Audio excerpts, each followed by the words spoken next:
Om yo brahmanam vidadhati purvam yo vai vedangscha prahinoti tasmai tam hadevam atmabuddhi prakasham mumukshur vai sharanamaham prapadye.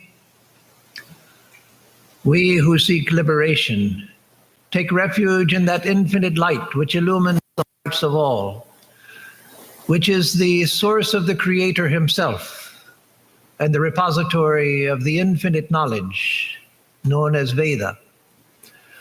Om Shanti Shanti Shanti Harihi Om Tat Sat. Om peace, peace, peace be unto us all. So welcome back to everyone after a month's break. I'm glad to see all of you here, and I hope that you all had a good summer, a warm summer, but good summer. So this morning the talk is the work before us. And of course the title is taken from one of Swami Vivekananda's lectures, which he gave in Triplicane in Chennai, Madras, in 1897, the 9th of February, 1897. And so I'm not going to speak about his lecture. His lecture is extraordinarily beautiful and a very important lecture, because he was speaking of the work that he was setting in motion, which of course was of historic proportion and historic importance, historic proportion, and which is only beginning now. Now, again, he spoke in 1897, but his work is only beginning now. It's still in the early beginning stages. So I'm not going to speak about that, nor the contents of his talk. That stands in its own glory and its own beauty. But the work before us here in a more limited sphere, here in Houston, here in the Western world, here in the United States. So well, let me say that it is based, of course, on Swami Vivekananda's ideas. That should be obvious. And that Swami Vivekananda, the ideas that he gave to the world, he didn't give a detailed list of ideas that was contrary to his method. One of the great things about the Swami and his method of teaching was that he gave general principles. And as he said, I give ideas, it's for you to work them out, as he said to his disciples. I give the general ideas, it's for you to work them out. The value of that approach is that when a teacher comes, a great teacher, a teacher who has the capacity and the inner authority of one like Swami Vivekananda, what we can call, without hesitation, a world teacher. When a world teacher comes and gives too many details to their message, then that in time becomes a bondage for the followers.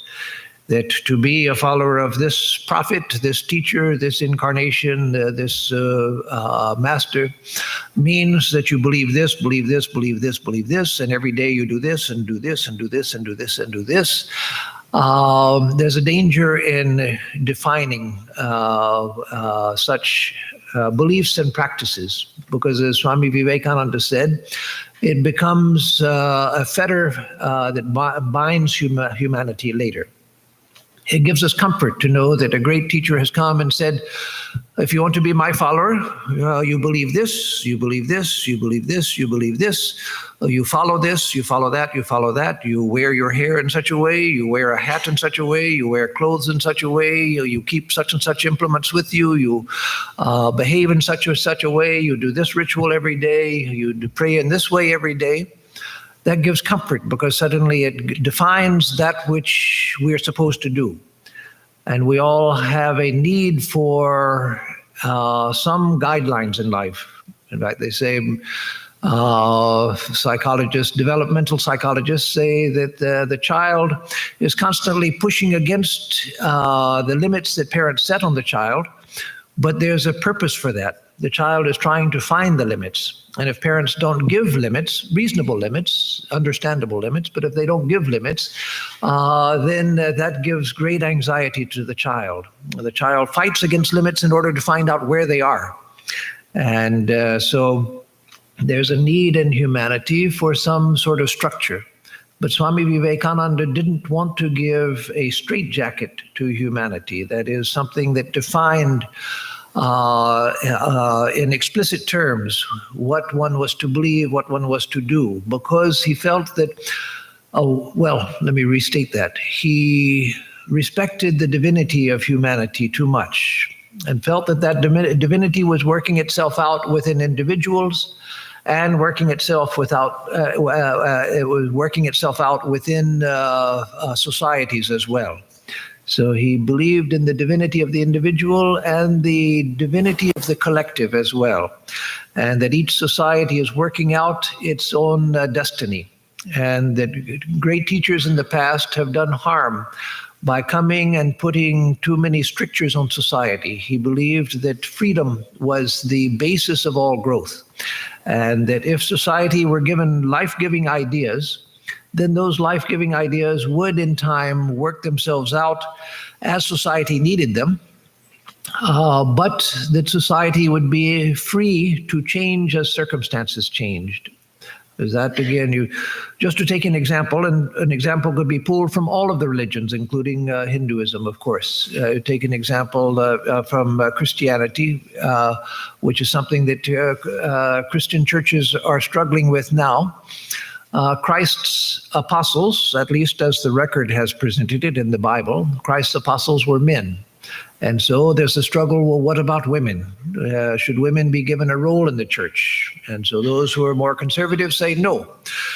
Christ chose men as his apostles, and therefore women should not be given any role in leadership, church leadership. They should not be priests, they should not be ministers.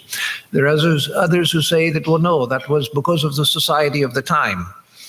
And still others say that, well, that's because the male apostles hid the female apostles and that the record itself has been distorted.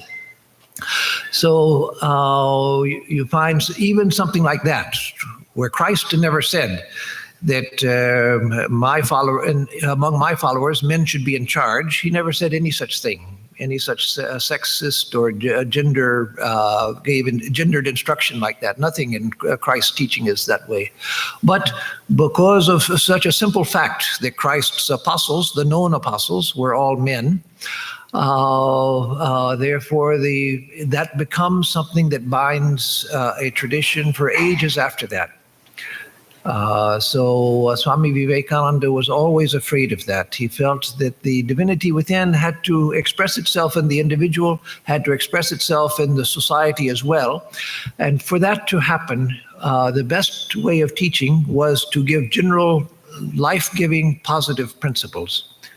And by general principles, I don't mean just a few things like all religions are true, which is one of our principles, or that existence is one.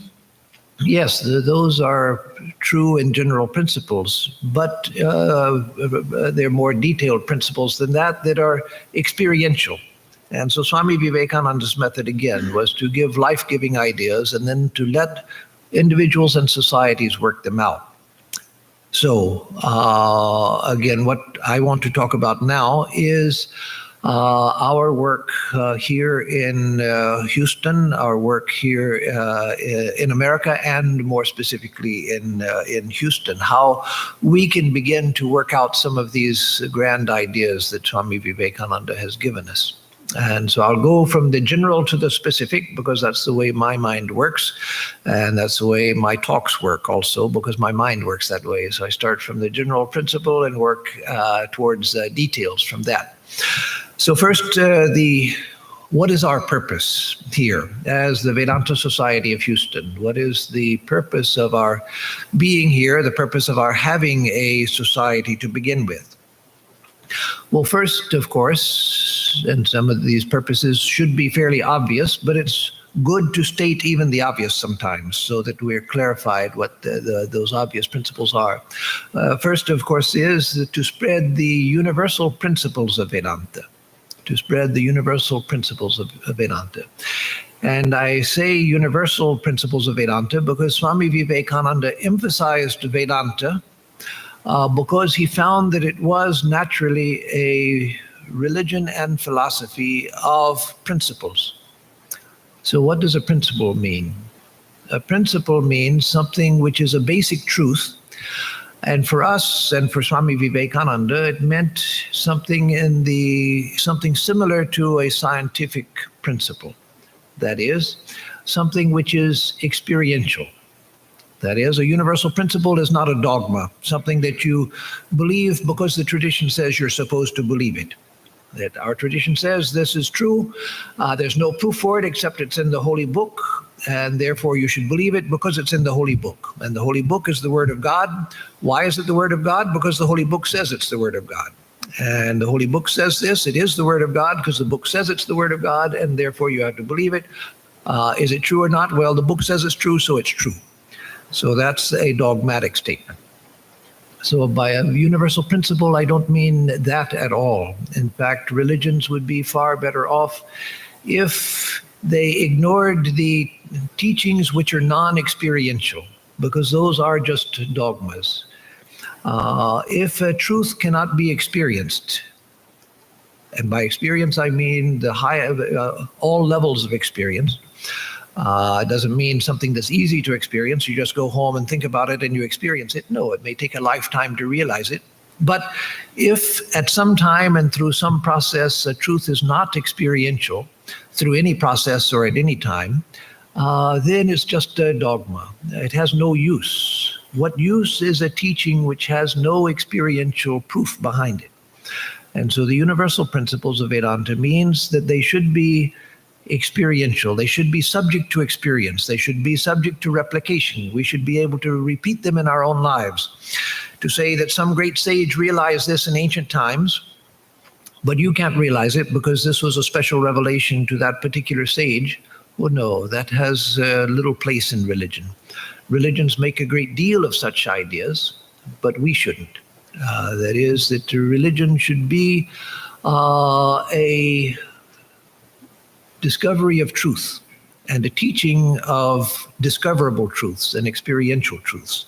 So our first purpose is to spread the universal teachings of Vedanta. And along with that, because Vedanta itself is a vast system that has thousands of years of development, by a conservative estimate, it has 2,500 years of development, but that is hard to support by the evidence available. It's more likely at least 3,000, probably 4,000, 5,000 years of development. The roots of Vedanta are lost in the unrecorded beginnings of history. And so several thousand years of development. So in that vast development, our purpose here as a Vedanta Society of Houston is to teach the universal principles, that is, the experiential principles, the life-giving principles, the principles on which you can base your life, not just your thinking, as illuminated especially by the lives and teachings of Sri Ramakrishna, Swami Vivekananda, and the Holy Mother.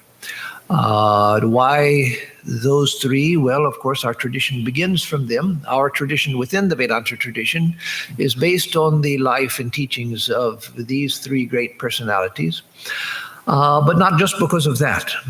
It's because, and not just because they are our founders and therefore we like them because they're our founders, but because in modern times they demonstrated the truths of the Vedanta. And not only demonstrated the truths of Vedanta, but demonstrated the truths of other religions as well. And so they were an expression of the universal teachings of Vedanta. And they emphasized the experiential side of religion, that which can be experienced. When Swami Vivekananda, as the boy Narendranath, came to Sri Ramakrishna and asked him, "Sir, have you seen God?" Then Sri Ramakrishna said, "Yes, I see him more real than I see you sitting before me. And not only that, but I can teach you to see God as well." So that Swamiji heard after he had gone to many teachers, and teachers had been unable to answer the simple question because they hadn't realized God. But Sri Ramakrishna had. And so in Sri Ramakrishna, the Holy Mother, Swami Vivekananda, we have three people who in modern times experienced these truths and experienced the universal life-giving nature of these truths, taught them for the welfare of others. And so our first purpose here as the Vedanta Society of Houston is to teach those universal life-giving principles as illuminated, especially as illuminated by Sri Ramakrishna, Swami Vivekananda, and the Holy Mother. In fact, there's some other modern teachers of Vedanta who have criticized Swami Vivekananda. I won't name them because I don't mean any harm to them, and they're free to think as they like, but who say that what is this experience Swami Vivekananda talks about? He says that Vedanta is true because it can be experienced. No, it's not true because it can be experienced. It's true because the Vedas say it's true. The Vedas are the proof of experience, not experience the proof of Vedas. Who says so? Who says so? You like your Vedas. Who cares for your Vedas? Who cares for the Vedas? They're books. Who cares for them? How can you show me that the Vedas are the repository of truth? The Muslim says the same about the Quran. The Christian says the same about the Bible. What is the proof of the Vedas? What is the proof? You say, oh, our great Vedas, our great Vedas. They're the repository of truth. They're everything. You have to believe because the Vedas said. Who says I have to believe because the Vedas say so? That's nonsense. That's weakness of mind. That's superstition. Nothing but that. The Vedas, as Swami Vivekananda said, are true because they record the experiences of sages and experiences which can be replicated in my experience. Otherwise, what is the proof of the Vedas? Some ancient sage said that the Vedas came from God. Who cares for what some ancient sage said? What is the proof of that? How do we even know that some sage said that? Where did he get that idea? Just that replication of ancient belief just because it's come down to us. Well, that's what every religion does. Why should we be so weak that we do the same thing? That no, you have to believe the Vedas because they're a repository of truth. Who says so? Who says so? And on what basis do you say so? Our ancient sages said it. Well, the ancient sages of other religions have said the same about their book. So then let the books fight among each other. What's the use of that? That's old-fashioned superstition. There's no place for that. So yes, I study the Vedas and respect the Vedas, but I do that because the Vedas teach truth which can be replicated. Shankaracharya himself, one of the most orthodox of Vedanta teachers, he himself said that the purpose of the Vedas is to teach supersensuous truth.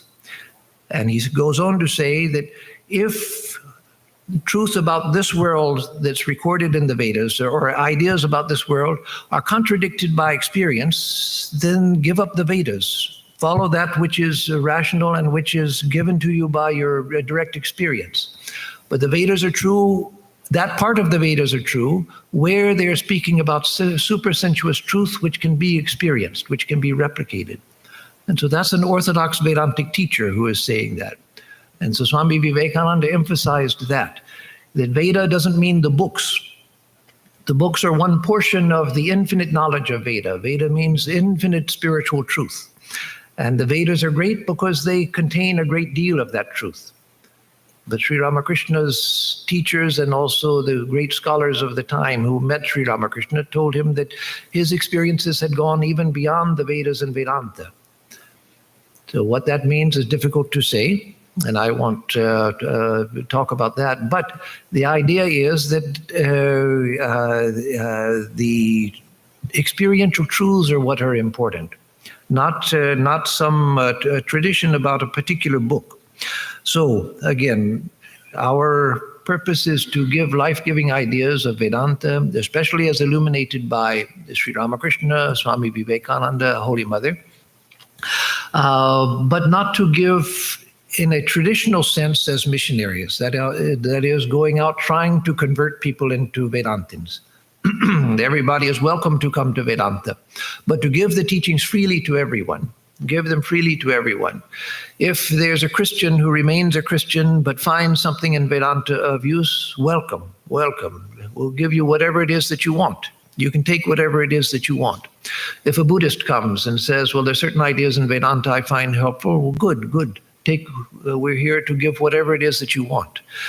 It's not that we have these truths and you have to convert to a Vedantin and then we'll give them to you, but you have to protect them within the membership of the society. No, we're not custodians of truth.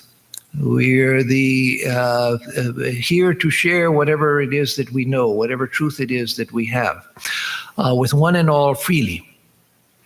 And so that's one of the central purposes of our existence here as a Vedanta society.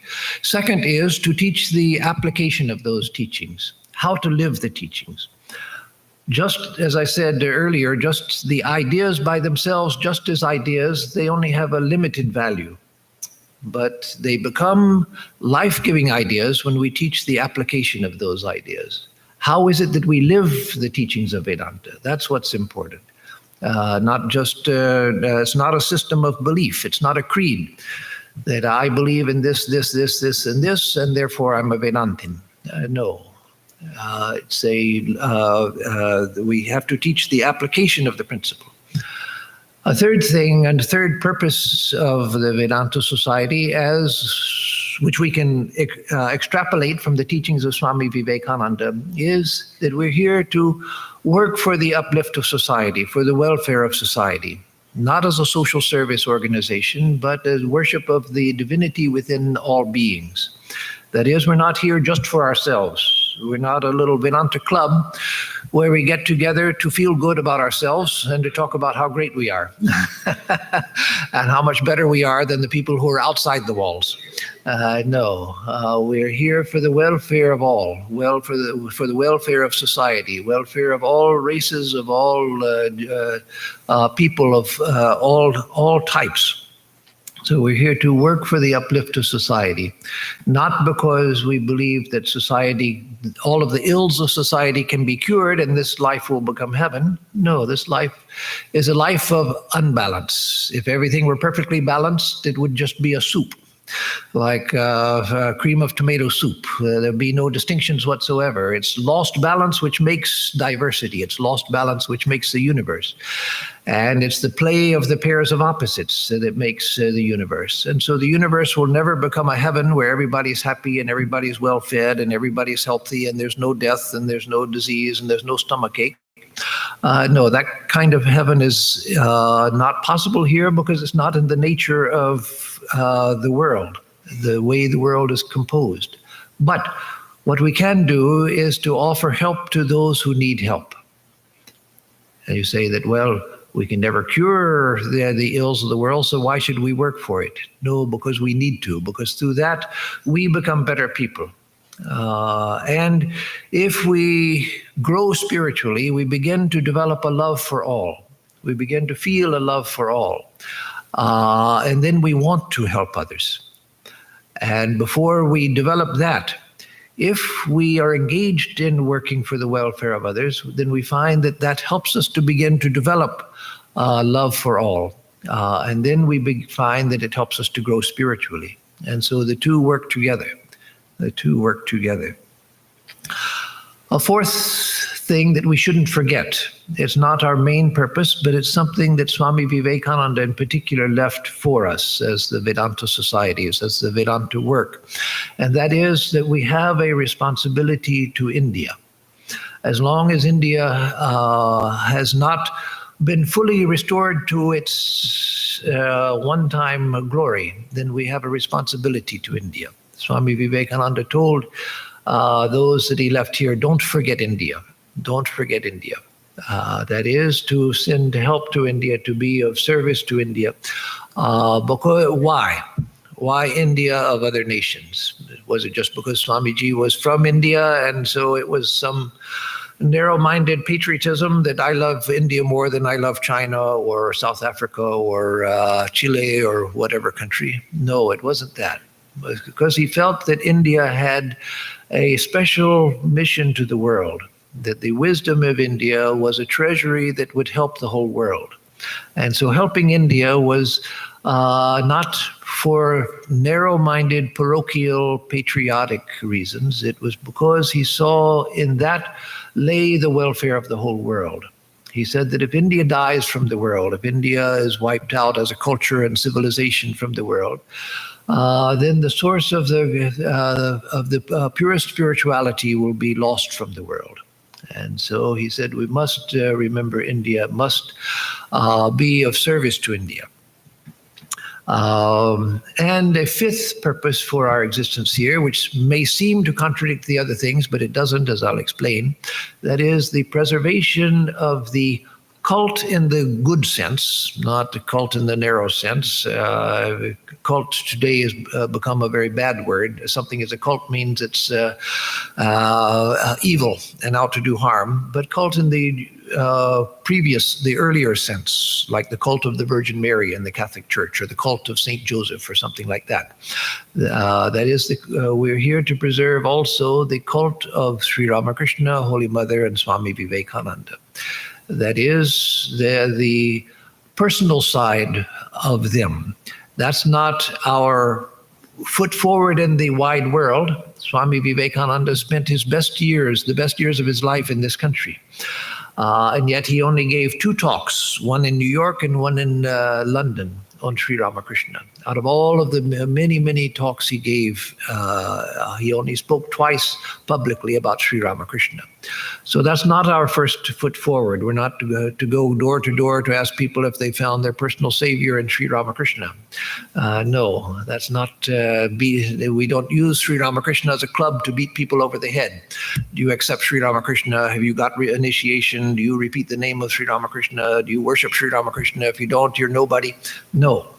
But there are those of us who have found in him and the Holy Mother and Swami Vivekananda our highest ideals, and who through experience or through deep religious faith are convinced that they continue their work, that they continue their personal identity, and still respond to prayer, still respond to worship, and still are carrying on their work in the world. And so to carry on the living tradition of the living Sri Ramakrishna, the living Holy Mother, the living Swami Vivekananda, that also is a sacred purpose of our Vedanta Society. Again, not as something to put on the front of our building, and not something to beat people over the head with, not something to try to convert people into worshippers of Sri Ramakrishna. But at the heart of our life here is the living Sri Ramakrishna, the living Holy Mother, and the living Swami Vivekananda. Those who don't accept that are most welcome here. No one has to accept that to come here. A person can come here for 50 years, every day, participate in everything, and never accept that, and that's fine. But there are those of us for whom that is a living and deep truth. And so that also is an important thing, and that's what feeds the rest of our work. So just to repeat, the general purposes, one is to establish a center for the spread of the universal life-giving teachings of Vedanta, especially as illuminated by the lives of Sri Ramakrishna, the Holy Mother, and Swami Vivekananda. Second, to teach the application of those principles, how to make them living in our lives. Swami Vivekananda said, my ideal can indeed be put into a few words, and that is to teach unto humanity their divinity and how to make it manifest in every movement of life. So how to make it manifest in every movement of life, that also is a purpose. Then to work for the uplift of society. Why? Because we're all one. There's this underlying oneness, that the universe is a reflection of my own being. There's no separation between this and this. And to think that there's a separation between this and this is my primordial ignorance. That's what I have to get over. And by working for the welfare of others, I'm removing that illusion. And so working for the welfare of society, a responsibility towards India, because Swami Vivekananda left that as a sacred responsibility. And then the preservation of the cult of Sri Ramakrishna, the Holy Mother, and Swami Vivekananda for those who are who have come to accept them as their life's ideals. So now coming to more specifically, I'll come to a more specific step and then to very specific steps. So now coming more specifically, so we want to establish here in Houston a center of spiritual power. A center of spiritual power. How do we do that? We do that through our collective spiritual life, through the life of all of us together here who have dedicated ourselves to these ideals and to these teachings. It's our collective spiritual life which will make this a place of living spiritual power. That takes time. But every time you come here, every time you participate here, we are adding to that. When you go to some of the old temples in India, if you go to some of the old churches in Europe, if you go to places, old established places of worship of different religions, you feel a spiritual presence, a spiritual power. Sri Ramakrishna used to say that wherever many people have gone for a long time to pray, there's a special manifestation of divinity there. And so we want to develop this as a place of spiritual power so that people coming here will feel affected by it. That will take time, but that is happening now as we speak, slowly. And then to establish a vehicle for the dissemination of ideas. So I put first the establishment of a place of spiritual power, because ideas absent spiritual power remain just intellectual ideas. So most important is establishing a center of spiritual power. That is, we have to recognize, those of us who share this vision, we have to recognize the importance of spirituality, that we're here for spirituality. We're not here just to engage with ideas because we like to think about things. No, that has its place. There's no harm in that. That has its place. But here we're here for generating spiritual power. And then out of that to teach to establish a vehicle for the dissemination of ideas. Swami Vivekananda said about Belur Mutt, he said that Sri Ramakrishna, he said that I Vivekananda, I see that Sri Ramakrishna will remain in his subtle body here at Belur Mutt. And from here, universal ideas will spread over the world, blessing the whole world. And so we have our small part to play in that here in Houston, to make this a small image of that, where that happens, for the dissemination of ideas. So the purpose of our place here, which distinguishes it from many of the Hindu temples and so forth, is that we're not here primarily to establish a temple. We're not here for ritualistic worship. I'll come back to that, the importance of that. The ritual worship, of course, has its importance. But that's not what we're here for. That's why we don't operate or look like a traditional Hindu temple. Those have their places. They serve the needs of the Indian community that is here. But that's not what we are here for. Swami Vivekananda warned, he said, do not make this, and he meant Belur Mutt and all of these centers of the Ramakrishna order, do not make this a Thakur body. Do not make this a Thakur body. Don't make it a ritualistic temple where there's a priest who does all the rituals and then dispenses blessings to people and people give money, and that's a transactional relationship with divinity. That has its place. That has its place, but that's not what we do. And so if you get a new car, don't bring it here to have the Swami bless your new car. Don't come and offer me money to perform a puja so that your son gets good marks in the examination and things like that. No, we don't do things like that. We're not a Thakur body.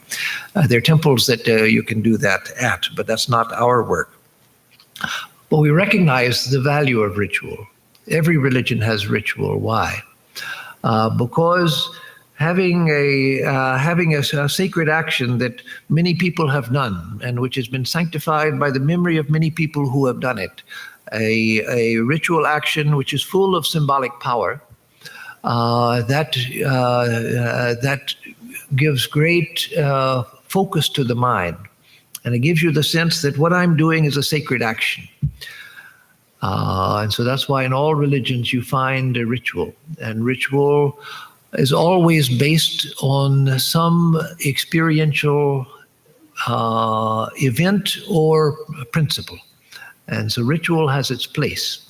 But again, as I said, the problem with such things is that they become so fixed that eventually people forget the meaning of the ritual and just go on doing the ritual just because it's to be done. And so you can see in all religions it happens, every religion. But to take an example from Hinduism, you go to many temples, great temples even, where the priest has to do arati and they go, put it down now, give me money. And so what has happened? What has happened? There's just become an action. They know that they're supposed to wave the light. They say some mantras in broken Sanskrit, don't even know what it is that they're saying. No, there are good priests. They're very good priests. But I'm talking about the degeneration of the process, where the priest doesn't know what they're doing, doesn't know what they're saying. They just go through the motions and expect money because that's the way that they get their money. No, that's a degeneration. But genuine ritual is very valuable. And so that has its place here also. So I don't want to negate the value of true ritual, that which is, but one of the things that we need to do in the modern world, and this is something that will take time, and it's not something that a committee can sit down and do it intellectually. Our rituals need to become living, and the symbolism of the rituals need to speak to the modern mind. The ancient rituals that we do now, the puja, we do that because that's what we have, the puja, and that we continue to do because that's what we have. And it comes from ancient times, and it's been done in modern times by Sri Ramakrishna, by Swami Vivekananda himself, the Holy Mother. But the symbolism of that has become obscure. And so we need to gradually evolve experientially from inside. These things come from inside, not from a committee making intellectual decisions. But to evolve the ritual in a form that speaks to the modern mind, where the symbolism speaks to the modern mind. And gradually that ritual needs to adapt itself to different cultures, so that the symbolism speaks to the American mind, to the European mind, to the African mind, to the Japanese mind, as well as to the Indian mind. That is, it will adapt itself to different cultures and express itself in different cultures. That's a process that the first step is to be open to that, to recognize the need for it and to be open to it. And then that will happen. It will happen as people go on developing their spiritual life and going through ritual action.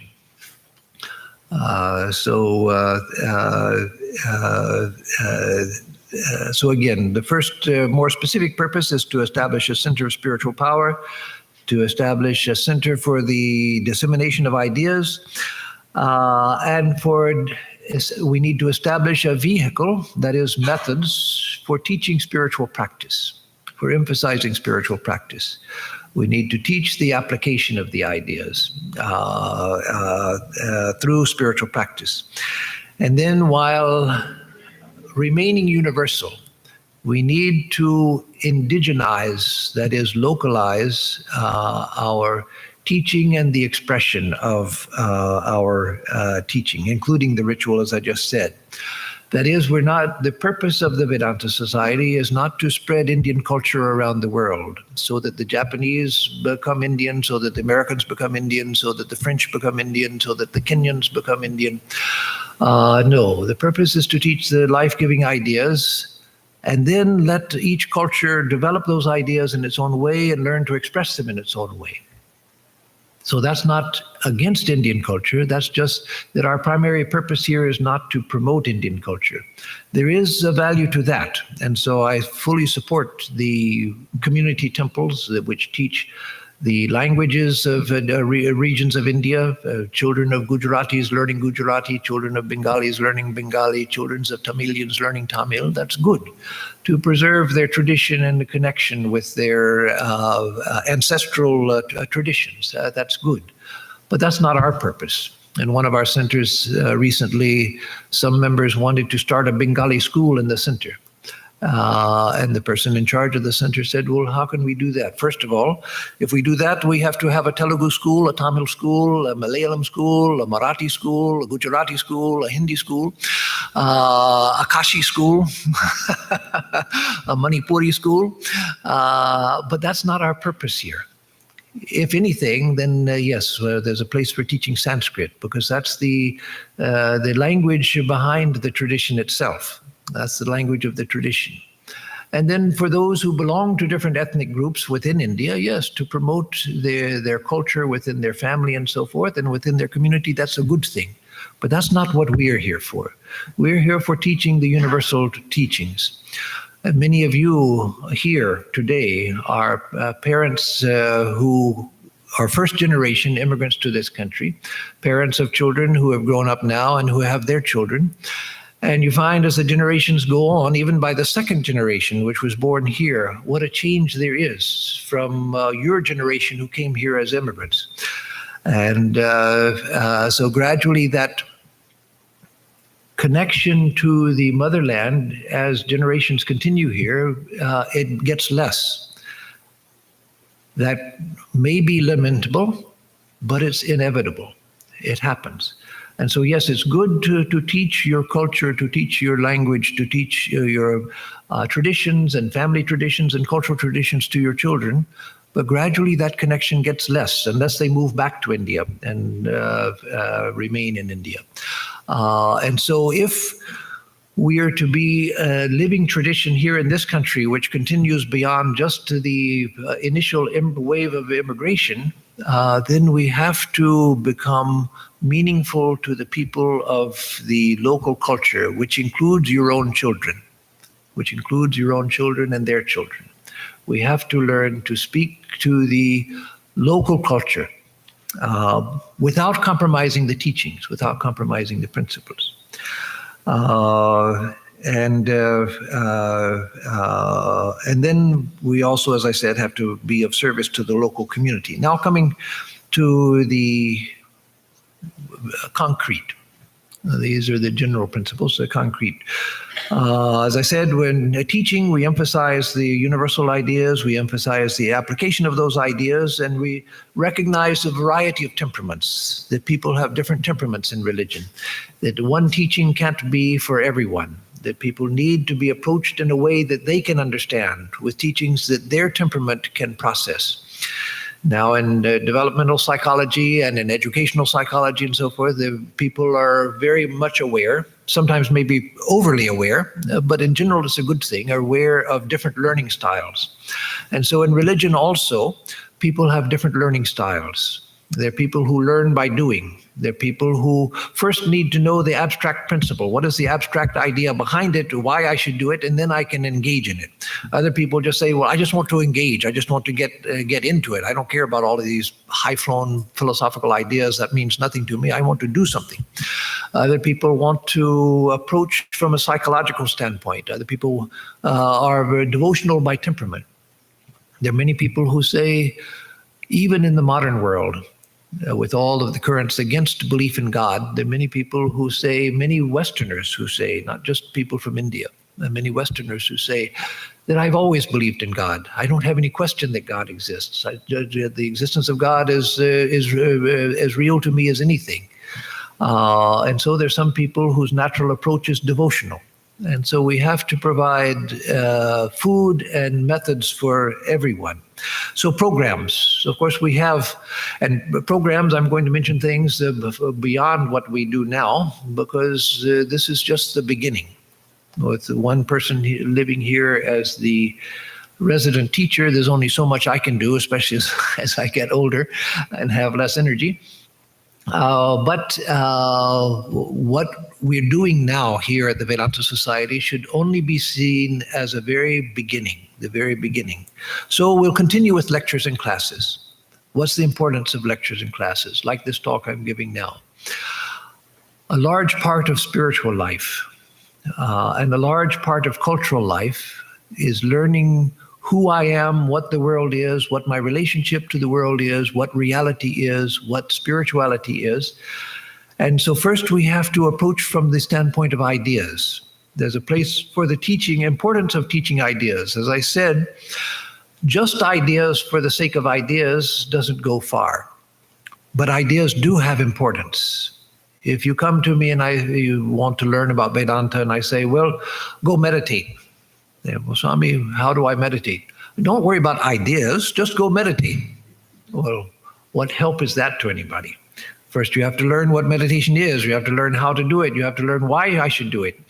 If somebody comes and says, "What is Vedanta all about?" Well, I say it's about the realization of the infinite spirit. Well, how do I do that? Well, that's all just ideas. I'm not going to talk about ideas. It's about realization and experience. Just experience it. What good does that do anyone? No. So ideas have a very important place. It's just that the ideas should be in the service of personal transformation. Personal transformation. So lectures and classes, seminars. That's something which is very popular nowadays, but it's popular for a good reason. Just because something's popular doesn't, of course, make it good. It doesn't mean it's something that we should engage in. But the seminar approach is good because it gives a chance for back and forth. It gives a chance for exchange. And so a seminar approach is something that we should begin to develop. And I've done that in other centers, and it's being done in some other centers by others as well. And so that we should begin to develop.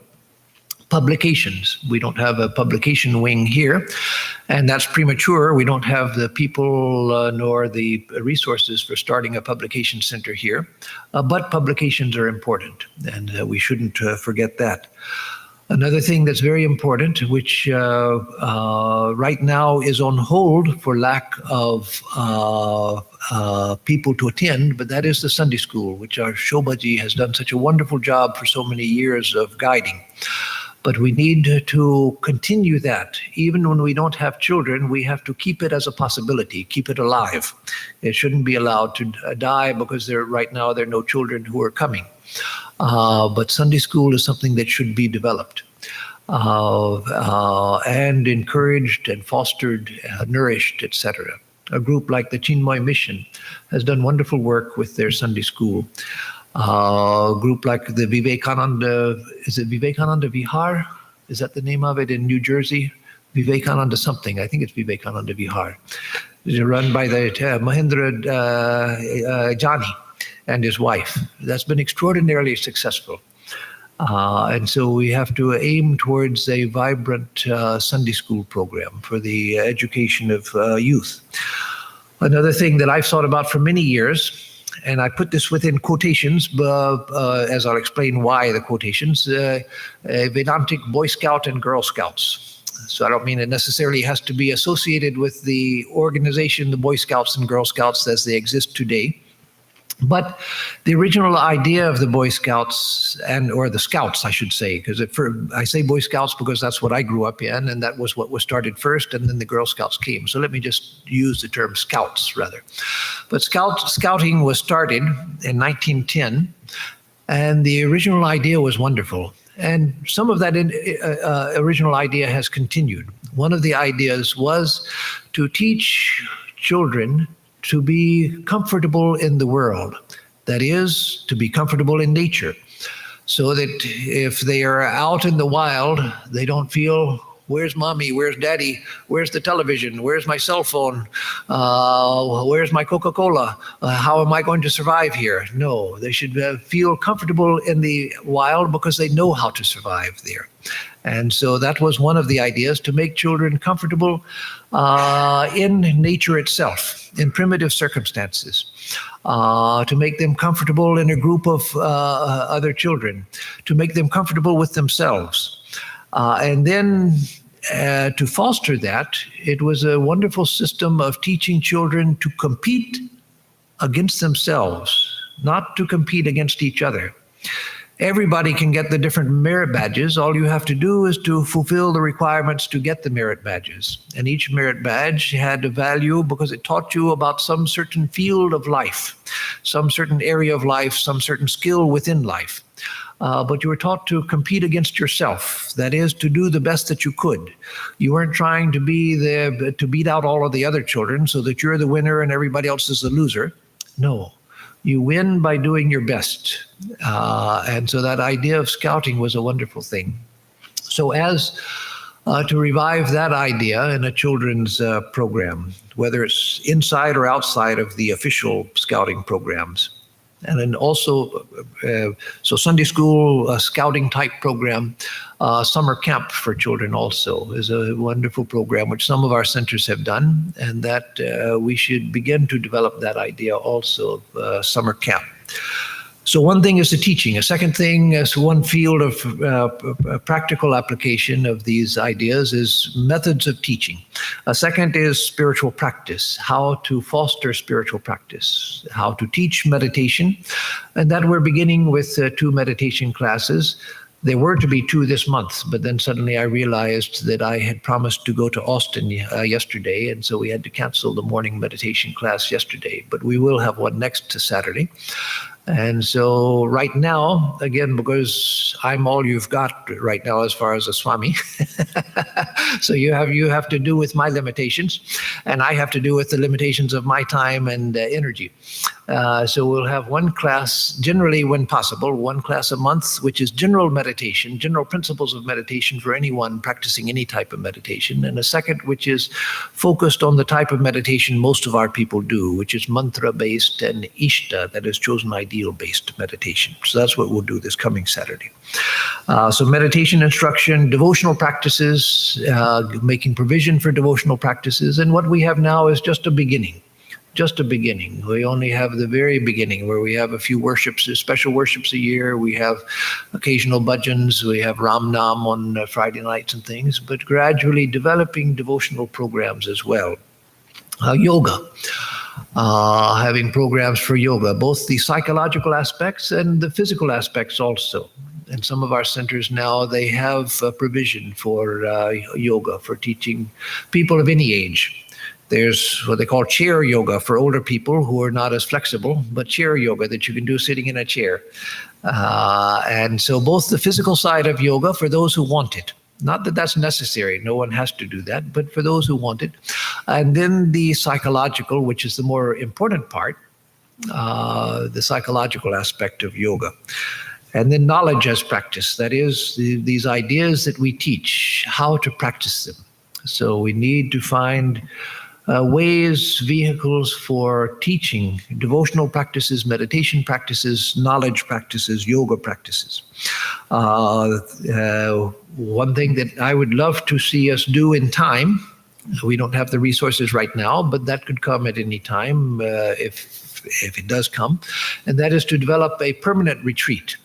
Right now we're developing a retreat program at Camp Allen, and that's very promising. It's a beautiful facility, and it will serve very well as a facility for us for now. On occasion, we have to rent the facility, and you have to rent the facilities a year in advance because it's so popular, it's filled up.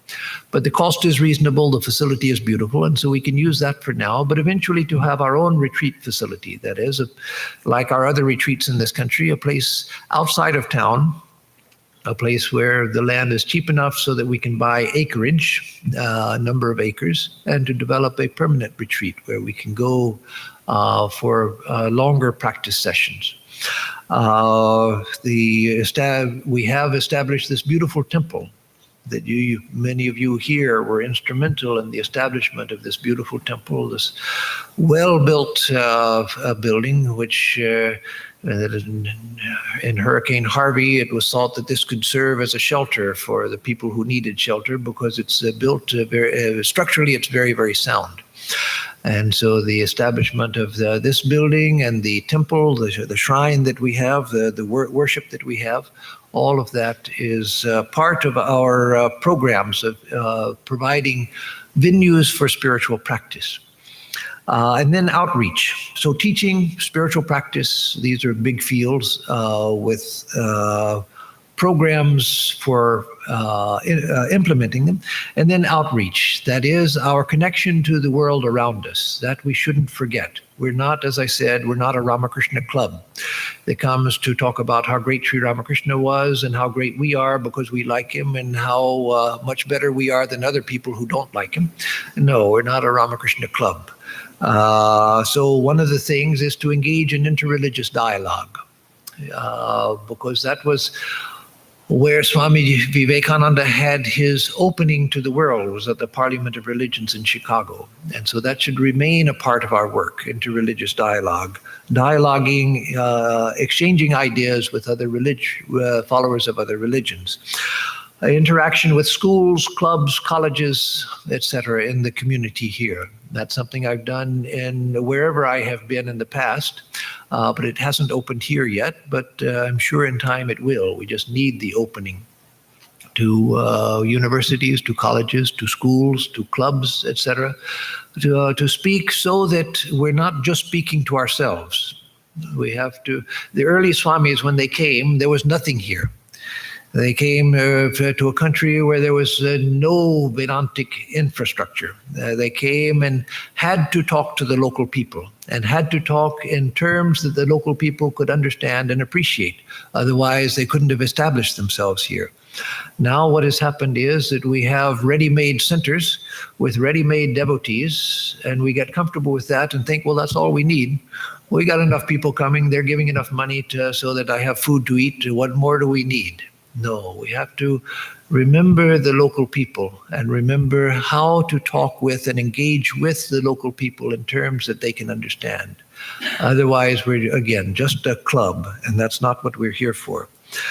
Another thing that we can do is fostering Vedantic groups outside of Houston. That is, just as across America in many places, there are private centers, like in Austin where I go. But it doesn't have to be a private center with an actual house belonging to the society and so forth, but discussion groups outside of Houston and in the outlying area where there are a few devotees who want to have meetings and so forth. So fostering that sort of outreach as well. And then service activities. We do a few small things now, but that's something that we need to grow, to expand, developing service activities. In Austin, for instance, again, that's just a much smaller group than our group here. Today we look like a pretty small group, but of course there are more people involved with this than the small number who came today. And Austin is a much smaller group than we are in our full strength. And yet they have one Sunday a month, I think it is, one Sunday a month, the children come together with 3 or 4 parents guiding them, and they make sandwiches for the homeless and for the poor. And then they go out and through a homeless center, because in some cities you can't just go out and give food to the homeless. It's not allowed by municipal law. So through an authorized organization, they give direct service, food to the homeless and to the poor. And so things like that we can do, and gradually developing more that we can do.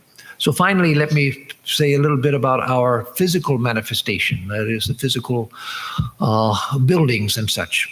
I already mentioned the possibility of a retreat in the future sometime, but speaking about our existence right here, this is the least important, but it's also important.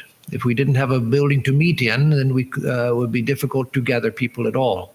So it's the least important, because even if we just had a yurt or a tent or something, we could still ask people to come to the tent and set up fans and keep people from dying from heat prostration, at least through fans.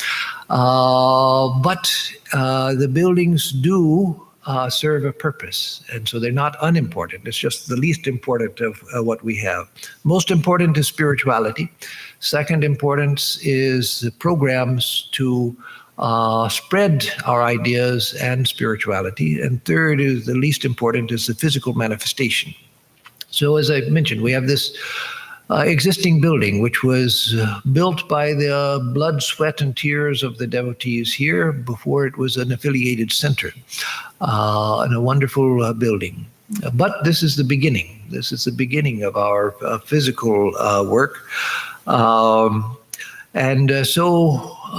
as most of you know, we've been planning a new building for out here that will serve as well as this building. And in building, let me start over. If it's said in the Jewish tradition that if you ask 3 rabbis one question, you'll get at least 4 answers. And so that's true of swamis as well, Hindu swamis as well. If you ask 3 swamis, you may get 10 answers on any given question. My belief is that in building buildings, our goal should not be to replicate an Indian looking temple. We're not here to build Indiana Jones Hollywood movie sets with gopurams and everything. Gopurams are beautiful. They're wonderful, majestic monuments to the glory of Indian civilization. But we're not here to replicate Indian civilization, and that the buildings should speak to the local environment. They should speak to the local people so that it doesn't look like you're going to a movie set or something.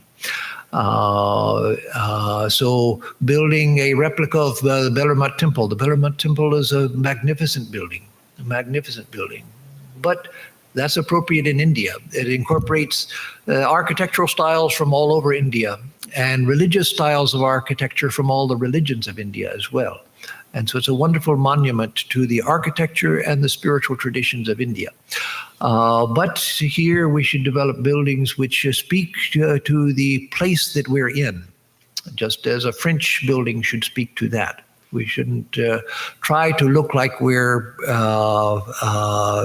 developing an obviously Indian temple. No, it should be a Vedantic temple, and it should be symbolic. It should have symbolic power. But we have to develop that as we see it. And so for new buildings, as far as aside from the architecture, what I see that we need a classroom, which could also a large classroom, which could also serve as a performance hall for musical performances, for classical dance and things like that. But a large hall which would serve both for classroom and for performance hall. We need bookstore space. Right now, we just have people call sometimes and ask, can I come see the bookstore? I say, well, you can come see the bookshelves. That's what we have. So eventually a bookstore. Sunday school facilities. Right now, what we have is the library, and that itself is a very small and crowded room. So good facilities for a Sunday school. It doesn't matter if right now we don't have children to fill the Sunday school room. That doesn't matter. It's having, as they say in that, what was that movie with Kevin Costner about the baseball field? Build it and they will come. That idea about you build the baseball field and they will come. The players will come. And so build the Sunday school and the children will come. So don't worry about the absence of children now. We need the facilities for Sunday school. Because if suddenly 12, 15 kids came and wanted to attend Sunday school and we got to herd them into the crowded library space, they're all different ages, then what's the use? No, we should provide for the Sunday school. We need more office space. We need a good library. One of the things I want to develop here, and have started developing in a small way, is a research library. That would be in association with the VIRA, Vivekananda Institute of Research and Archives, which we've formed here, and which I want to form as a 501c3 in association with the Vedanta Society here, but would have its own 501c3 status as an educational institution that has benefits for fundraising and such. People who cannot give, or organizations that cannot give to a religious organization, they can give to an educational not-for-profit. And so this would be an educational not-for-profit. So a place for research, for a library. We need a monastery also. Hopefully I want to be the one and only and last Swami that you ever have. Even now, we only have room for one Swami to come at a time. And if we wanted to invite 2 or 3, we would have to farm them out to devotees to keep in their houses. And so we need a monastery, a separate monastery. And one of the things that would do, besides just giving a place for more people to stay than we have now, it would free up these rooms. So this whole block here, the front brick block, where the library, the Swami room, the Durga room, my room, the bathrooms, all of that is, that whole area could be developed for Sunday school. And so we would have a large space for Sunday school. Or it could be developed as the library, and that we can decide what functions go in what spaces, but it would give us space. We develop a new kitchen and dining hall. Then this kitchen could be turned into a bookstore. That whole wing could be a bookstore. So let me end. Now time is more than up. I'll end here and just say again that the most important thing that we can do is to develop a center of spiritual power, a place that speaks of spiritual power, a place that speaks of spirituality, where that's the central concern and the central thing being developed. And out of that coming life-giving ideas, a place for disseminating life-giving ideas, the application of those ideas, the spiritual practice, and then the outreach to the community at large and service to the community at large. So all of you who have been coming for some time are already engaged in helping us with that work. And so I appreciate that. And there are many more of you who are not here today who help also. And anyone who wants to join us in that work at any level and in any way is always welcome. That our doors are open. They should remain open to anyone of any background. We've had in our other centers Christian priests, Catholic nuns, Protestant ministers, Jewish rabbis, Muslims, Buddhists, others who come as members of the society. In San Diego, I had a Southern Baptist minister who was a registered member of the Vedanta Society in San Diego. And so we're open to anyone who shares an interest in any aspect of our teachings and our ideas. And so let us move forward in a way which brings good to people here and everywhere. So with that, I'll close. I'm sorry not to leave time for question and answers, but it's already way over time, so I won't give time for question and answers now, and I regret that. So let me give a closing chant, and then I'll give announcements.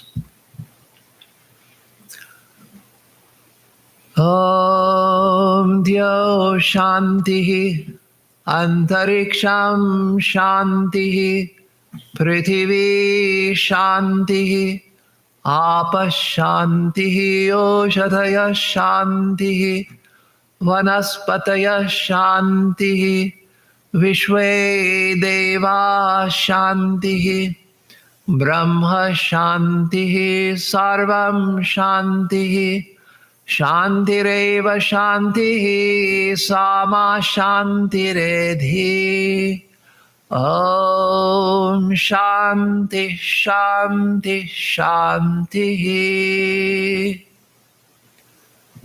Peace is in the sky. Peace is in the air. Peace is on earth. Peace is in the waters. Peace in the plants and the trees. The gods are peace. Peace is the nature of truth. Peace alone, peace. May that peace, real peace, be with us all. Om, peace, peace, peace be unto us and to all the beings of the universe.